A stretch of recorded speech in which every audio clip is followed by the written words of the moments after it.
All right. First and foremost, give all praises, honor, and glory to Yahweh, Ba'ashem Yahushai, Ba'ashem Kakodash. Double honors to the elders and the apostles of Great Millstone who rule well and who was worthy to be counted for double honors. Peace and salutations to you brothers out there pushing this truth wholeheartedly and sincerely and for love of the gospel. It's the brother Gabaria from the Indiana camp coming back at you again with another sit down. And real quick, man, this is I had Googled what is Revelations chapter 13 verse 16 and 17 talking about. All right. And as you see right here, I was wooed. I was like, man, that's crazy. It's crazy how AI or Google can get it right, but you got some guys that doesn't even know. You got some guys that don't even know that what the MOTB is. All right. Now, Google could have said anything. It could have said, oh, it was fictional. It was not real. It's something that's, something this. But, this is what is showing that even Google got it right, So, again, I only Googled what is, see, hold on, wait, let me, no. See, so I only Googled what is Revelations 13, 16 through 17 talking about. You can Google it too. You can go to Google right now and type it in. And this is what it says. It says, Revelations 13, 16, and 17 says that everyone will be forced to receive a mark on their forehead or right hand. And that only, it says, and that only those with the mark will be able to buy or sell. And then you see, you got the picture of what? The MOTB, and it's showing what it is, Verse 16 and verse 17 reiterates what the scripture says. It says, what does this mean? It says the mark is a physical mark. It says the mark is a physical mark given to those who surrender to the Antichrist. It says the mark is connected to, what's that?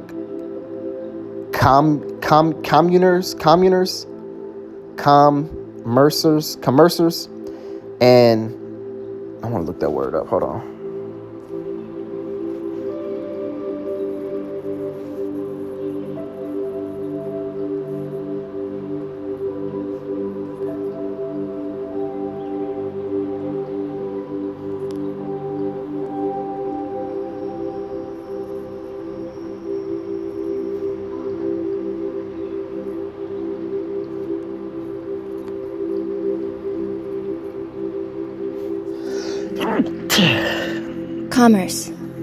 Commerce. Okay. Commerce, it says the active of buying and selling.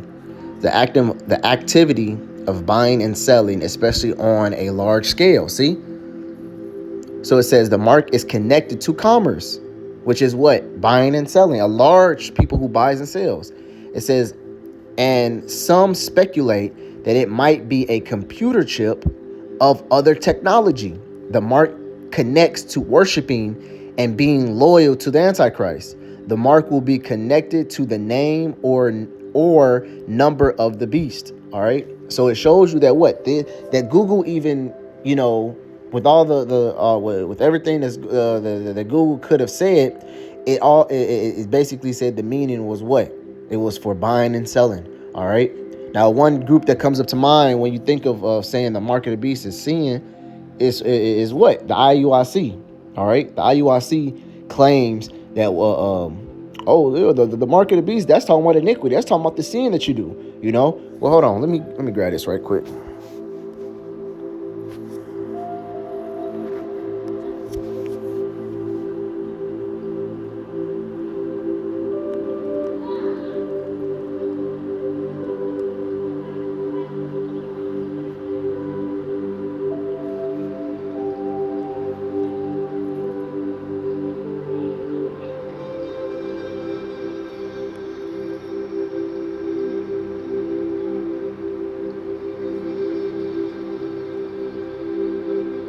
It's Isaiah 64 and 6. It says, but we are all as an unclean thing, and all of our righteousness are as filthy rags.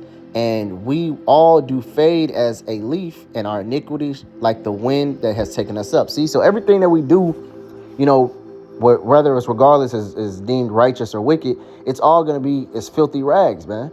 You know. So we're not going to get saved. It's not going to. It can't be sin, because if it was left up to sin, then nobody would have been saved. You name me one person who's keeping the law 100%. You know.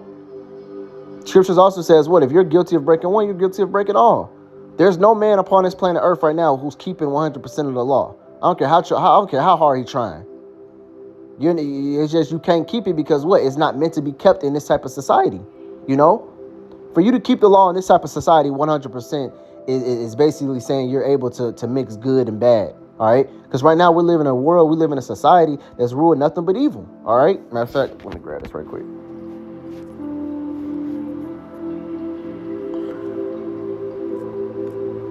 Is it 34, 32? Or is it 32 and 34? What is it? Is it 36? And let them know no, it's not that. Wait, what is this? This is Sirach, right? Yeah. I thought it was 34.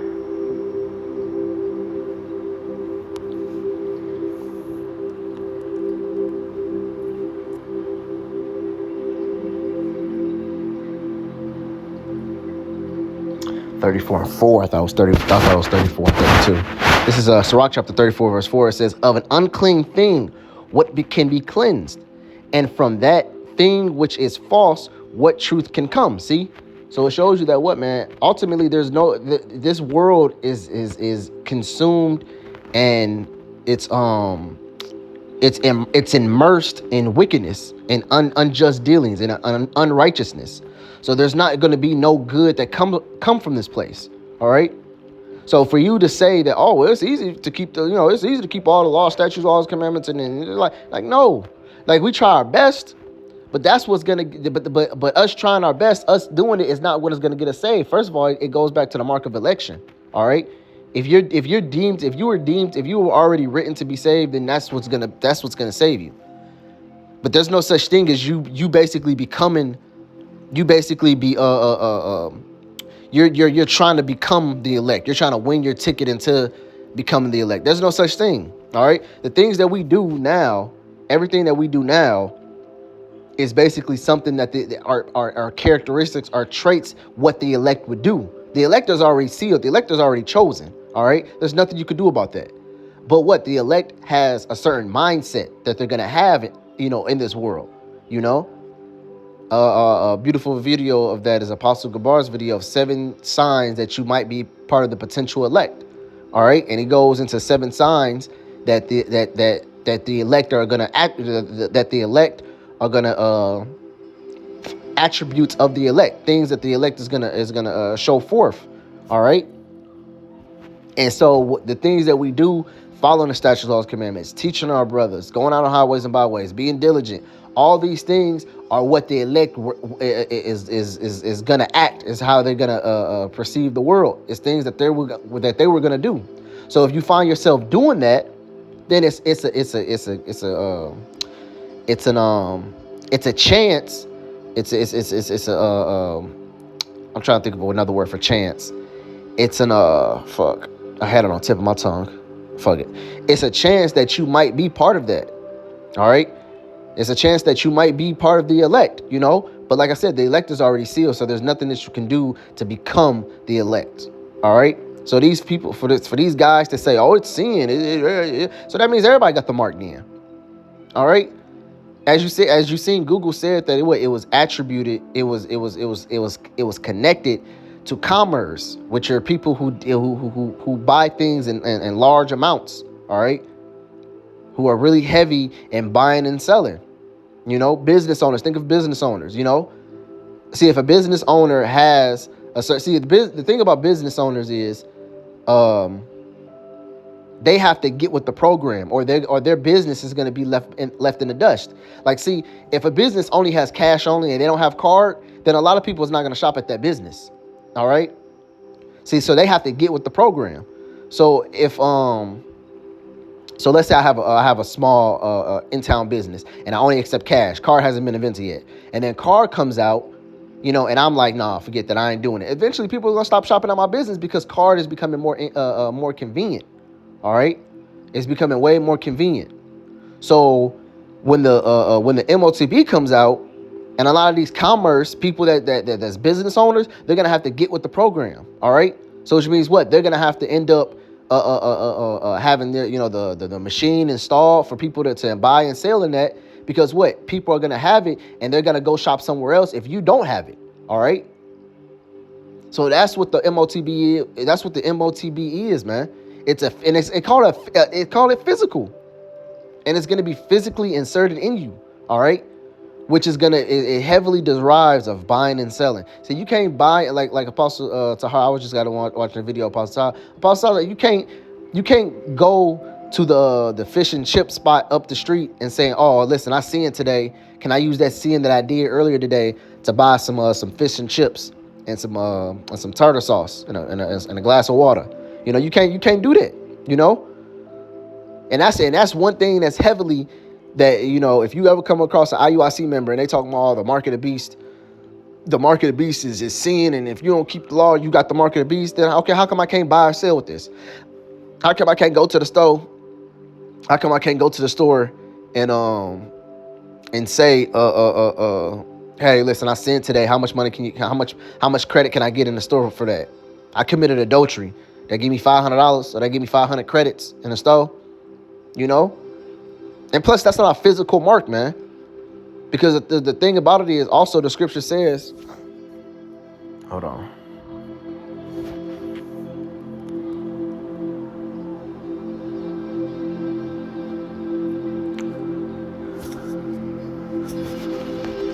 This is 1 Corinthians chapter 2 Corinthians chapter 5 verse 17. It says, therefore, if any man be in Mashiach, he is a new creature. Old things are passed away. It says, behold, all things are become new. So that actually means that he becomes a new person? Well, to a certain degree, yes, but he's still the same person that he is. He still has the same name, birth certificate, all that other things, So if it is sin, if the mark of the beast is sin, and I was to come into the knowledge of Yahweh Shem Yahushua, it's already too late though, because I've already received the mark. See, the thing about the mark is whether you in the knowledge of it or whether you're not, if you receive it, you're destined to be destroyed. All right. So that means to these guys, if a person receives the mark and then realizes that, oh, I don't want it. I want to change my ways. I don't want to be this way no more. Then they can be saved. But that's not what the scripture says. Well, let's read if somebody received that mark.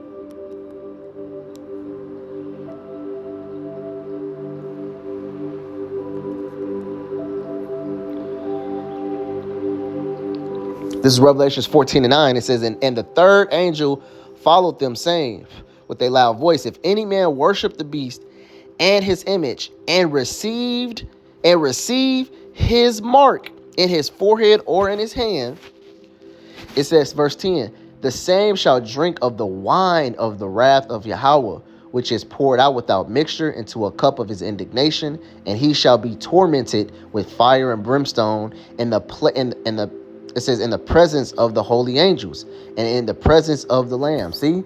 And that's talking about what? The thermonuclear missiles that's going to be shot over here on America. For those people who receive the mark, who worship the beast, who want to get down with Esau, they're all going to be obliterated with him, all right, in this place. And they're going to be tortured with fire and brimstone, man, coming from those missiles. So that's the end outcome of people who have received the mark. So if you're saying the mark is sin and I have received the mark, then there's no getting around this. There's no way you can get around the missiles being shot over here and you being burnt up with it. See how you see how all of that doesn't make sense? You saying it's sin, but the scripture says, oh, but he that cometh to Yahweh Shai is a new creature. So that means I get washed from all I get pardoned, right? Plus on top of that, the Lord said, what? He winketh at my time of ignorance. So when I was doing ignorantly, when I was sinning ignorantly, the Lord was winking at it, which means the Lord was pardoning me from it. But if you saying that the mark of the beast is sin, then how is the Lord? So the Lord can pardon the mark of the beast? Like, you see how it doesn't make sense? None of that stuff makes sense, man. So that's mean it's impossible for the mark of the beast to be sin, because we all sin. There's not one man upon this planet Earth that's saying, "Oh, I don't sin." You know, we got small sins that we commit unconsciously. We got bigger sins that we commit, but unwillingly. Not unwillingly, because we don't mean to do it. Like, for example, the Sabbath. You know, the Sabbath changes. Even you guys, the Sabbath, even the IURC, y'all Sabbath stays what, Friday night to Sunday night, Friday night to Saturday night. I'm pretty sure some men of your flock has to work Friday nights or Saturday mornings. You know, I'm pretty sure some men of your flock has to work those days, and there's nothing they can do to call off. You know, I'm pretty sure some men of your flock has to go out and buy groceries, or have to go out and pay a bill. You know, or what if well, I don't think you get caught on court on you won't get caught in court on a Saturday, but what if you gotta go and renew your driver's license? You know, or what if you gotta go and today and you messed up all the way into the last day? Today, what is it? Saturday is the last day that you got to renew your driver's license. You know, or what if something comes up where you have to do it on the Sabbath? The scripture says, "What he who do not honor the Sabbath shall be put to death." So that means if you go off on the Sabbath, man, that's a lie. That's a sin worthy unto death. But what, we all try the best of our ability, and that is the key. You trying, you at least attempting. Because there's nobody on planet Earth can say they can. So if everybody's seeing, that means everybody has the mark, which means everybody's going to die, according to IURC. Which one? I mean, like it's at a point where you're left with two options. Either one, if it is sin, that means everybody's going to be put to death, and the Lord's going to have to start all over because everybody has sinned. Or the second option is that means it's a physical implication. That's going to go either in your right hand or your forehead, which really anywhere in your body. It's going to go in your body. You're going to be able to buy. You're going to be able to sell things. You're going to be able to have commerce, which means, if you're a business owner, you'll be able to exchange goods for it, And if you receive that, you're basically saying you're down with this system, You're basically saying, listen, I don't, I want to get down. I agree with the beast and the image, The way that this place runs, I agree with it. But all that is summing up to that mark. You don't have to say it. You don't have to come out and say, "Oh, I agree with the system." Because guess what? You can disagree with the system and still receive the mark and still get destroyed. And you can ask the Lord, I disagree with the system. I didn't want the system. It don't matter. You receiving that mark is equivalent of you getting down with the beast. Because if it was that case, the Lord would have specified. But he who received the mark and does not with the system shall be saved. The Lord would have specified. But no, the Lord said what? It says an angel following said with a loud voice, "If any man worship the beast and his image and receive his mark in his forehead or right his hand, he shall drink of the wine of the wrath of Yahweh. So if you receive that mark, if you worship the beast, if you worship his image, if you do any of those, you're gonna basically partake in its destruction. All right, and that's what the MOTB is. All right, it's a physical implication. It's a physical implication. It's as small as a rice grain. It's gonna go anywhere in your body. It doesn't matter whether it's in your forehead, your neck, your fingertip. Because some people think that well, if I get it in my shoulder, I'm cool then. Or if I get in my big toe, I'm all right. And that's not the case, man. If you get that MOTB anywhere in your body, if it's inserted in your body anywhere, you're through. You're done. There's nothing you can do about it. All right. Yeah, that was pretty much it, man. Yeah, if brothers want to look it up, all you gotta do is type in Google, what is Revelations 13, verse 16 and 17 talking about, and Google will actually give you the answer. All right. So Lord will have this video was edifying. Until next time, shalom.